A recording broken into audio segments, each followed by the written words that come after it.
pluralizmit mendimit dhe vitalitetit politik të një force politike. Mendimi ndryshe nuk duhet përjashtuar apo as penalizuar, por duhet dëgjuar dhe përfaqësuar. Një parti moderne nuk ndërtohet mbi bindjen absolute ndaj një individit vetëm, por mbi institucionet, rregullat dhe mbi konkurrencën e lirë. Demokratët kanë nevojë të ndihen pjesë e vendimarrjes dhe jo thjesht spektatorë të proceseve të mbyllura, ku vendimarrjen e merr një njeri vetëm. Nëse duam që të bindim shqiptarët se mund ta demokratizojmë Shqipërinë, duhet më parë që Partia Demokratike të demokratizojë vetveten dhe të krijojë epërsi morale ndaj kundërshtarit politik. Vetëm një parti demokratike e hapur, pluraliste, konkurruese mund të rikthehet si alternativë fituese për Shqipërinë.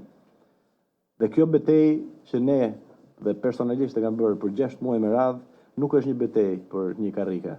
Nuk është një betejë që ka nisur për shkak se unë nuk kam pas funksion. Unë kam qenë antar kryesie, kam qenë drejtues në një zonë, nuk kam pasur asnjë problem për karrierën time, por për shkak të sakrificave që kam bërë edhe personale, për shkak të mundësisë, për shkak të brezit, për shkak të moshës, Shqipëria duhet ndahet mirë nga ky model i llahtarshëm që e ka kthyer politikën në një biznes për 2 persona, që nuk ka përgjegjësi publike, që nuk ka respektim të ligjit, që nuk ka shtetës së drejtës.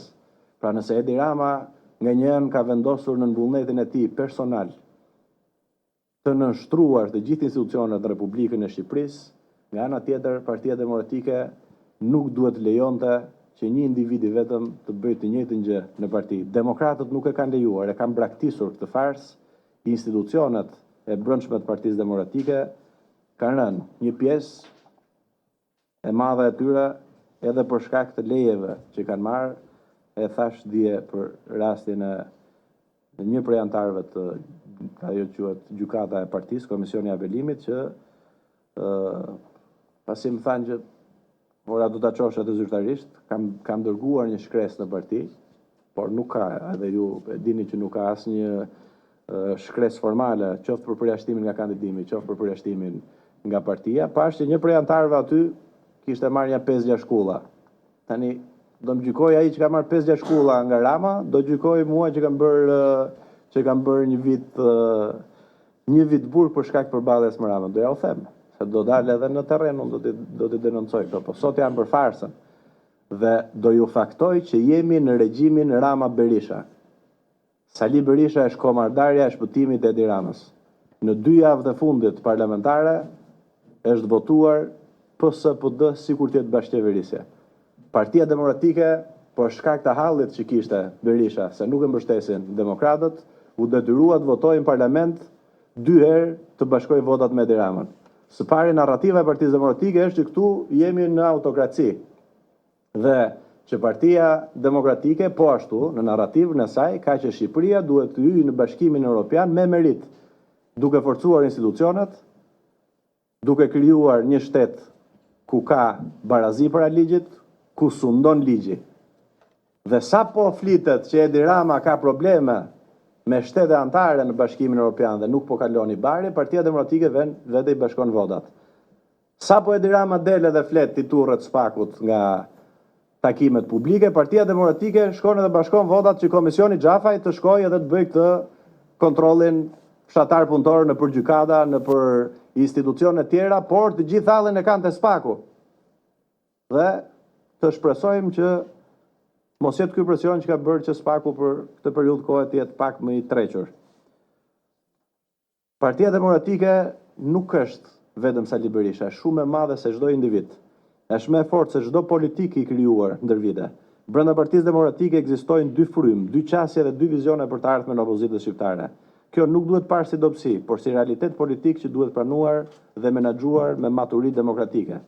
Bashkëjetesa e mendimit ndryshe është standard evropian. Partitë moderne fitojnë pikërisht sepse arrin të mbajnë brenda tyre energji, ide dhe rryma të ndryshme europiane. E pikërisht për shkak se ne kërkojmë të ndërtojmë një parti europiane dhe Sali Berisha ka ndërtuar një parti me uzurpim, e cila nuk ka asnjë lidhje me Partitë Demokratike, e uruan vetëm varësit e vet. Edhe aty ku e uzurpojnë në disa vende të Afrikës, se në Evropë nuk ka kryetarë të partive aty që janë të përjetshëm, e urojnë njëri tjetrin. Është i pari kryetar partie që urohet nga varësit e vet. Keni parë ju kështu?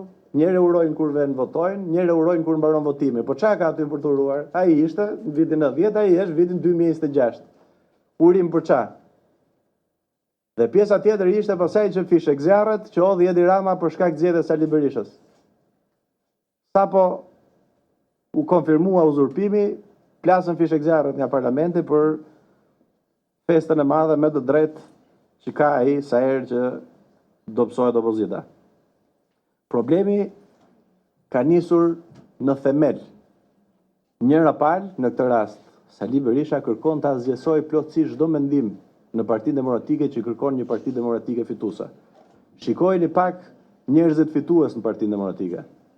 Sa hapësirë kanë deputetët e Lezhës që ka dalë fitues, sa hapësirë ka drejtuesi politik i Kukësit dhe deputetët e Kukësit që ka qenë qark fitues, sa hapësirë kanë deputetët që kanë dalë me votat në listë hapur.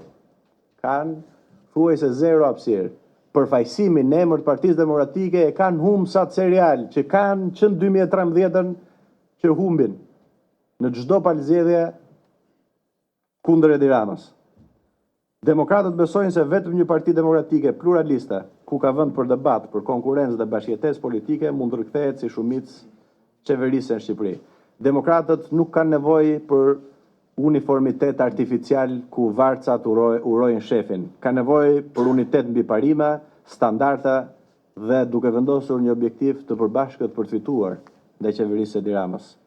Askush nuk kërkon bërçarje, përkundrazi. Ne po kërkojmë një model ku energjitë e ndryshme të bashkëpunojnë dhe jo të përjashtohen, ku mendimet e ndryshme të konkurrojnë me njëra tjetrën dhe ai që merr mbështetjen më të madhe tek demokratët të zgjidhet dhe të drejtojë duke mos e përjashtuar pjesën e pakicës.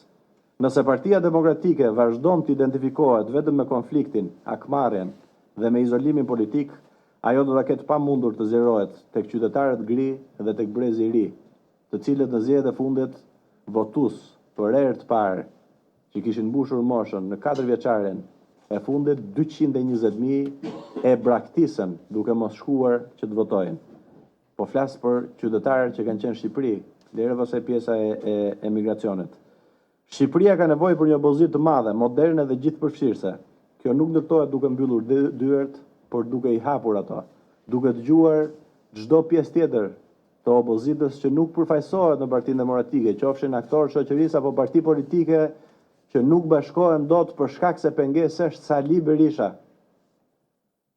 Vetëm duke e pranuar pluralizmin brenda vetes, Partia Demokratike mund të bindë shqiptarët se është gati të qeverisë me standarde europiane.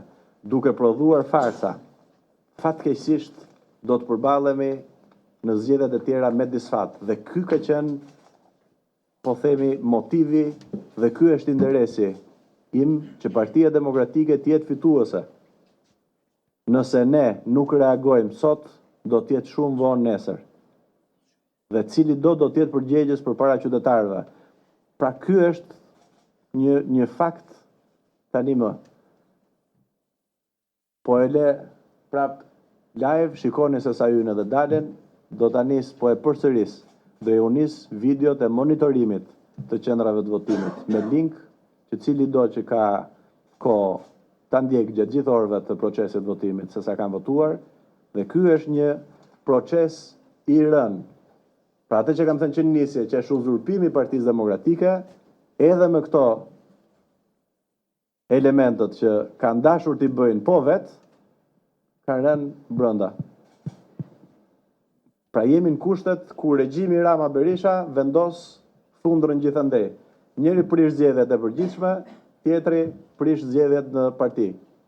Fatkeqësisht ky me standarde edhe më të këqija, se mendon që nuk e gjen të gjë. Njëri pronar sillet si pronari i Shqipërisë, tjetri sillet si pronari i Partisë Demokratike. Njëri mban në influencë institucionet, tjetri mban në influencë përfitimet që vijnë nga institucionet që drejtohen nga Edi Rama. Edhe një element për nëse keni pyetje që kam informuar gjithë faktorin ndërkombëtar, kam informuar Partitë Popullore Europiane, pa diskutim që më vjen keq për demokratët që kanë një kryetar uzurpator që nuk e uron as komshin, as Partitë Popullore që janë aleate në rajon nuk e kanë uruar, që urohet vetëm nga varësit, por nga ana tjetër më vjen mirë që partitë europiane nuk pranojnë që të shkelen standardet dhe nuk ka pasur asnjë urim për uzurpimin e Partisë Demokratike, ashtu siç ka pasur dëshpërim tek demokratët për uzurpimin. Ne do ta vazhdojmë betejën tonë. Ditën e premte do të jem në takim me demokratët e Tiranës dhe do të lajmërojmë për vendin, sepse sallat nuk na jep regjimi, sallat e mëdha, se kam merak se mos i mërzitet doktori. Do të jemi në një prej shesheve të qytetit dhe do të vazhdojmë betejën për demokratizimin e Partisë Demokratike në Partinë Demokratike dhe për demokratët. Në çdo rast, çdo narrativ e gënjeshtërt që kjo bëhet për llogari të qeverisë është një gjë pisanjose, e pa dëgjuar, e ndyrë, e fliqur. Në çdo moment ja u kam thënë, po e them prap, nëse kjo lëvizje e pengon 1 milimetër Partinë Demokratike për të fituar, ta thonë, unë e kam kollaj të triqem në çdo moment se unë nuk jam peng, nuk kam marrë as leje, nuk kam marrë as tendera, nuk kam as hidrocentrale, as miniera, as naft, as bitum, as bregdet, as tregje, as ilaçe. Unë kam vetëm pasionin për të bërë një Shqipëri demokratike. Pasionin që Partia Demokratike dhe njerëzit që më kanë mbështetur dhe që i shikoj se sa vuajnë për shkak se mbështesin Partinë Demokratike, të jenë fitues dhe që alternativa e Partisë Demokratike të dominojë në Shqipëri dhe që Shqipëria të ketë në fund politikë reale. Mos flitet me thashe theme, por të flitet me fakte. Ja ku i keni faktet, të dalin të thonë një fakt për budalliqet që kanë thënë për ne me kohë. Të dalin dhe të përgjigjen.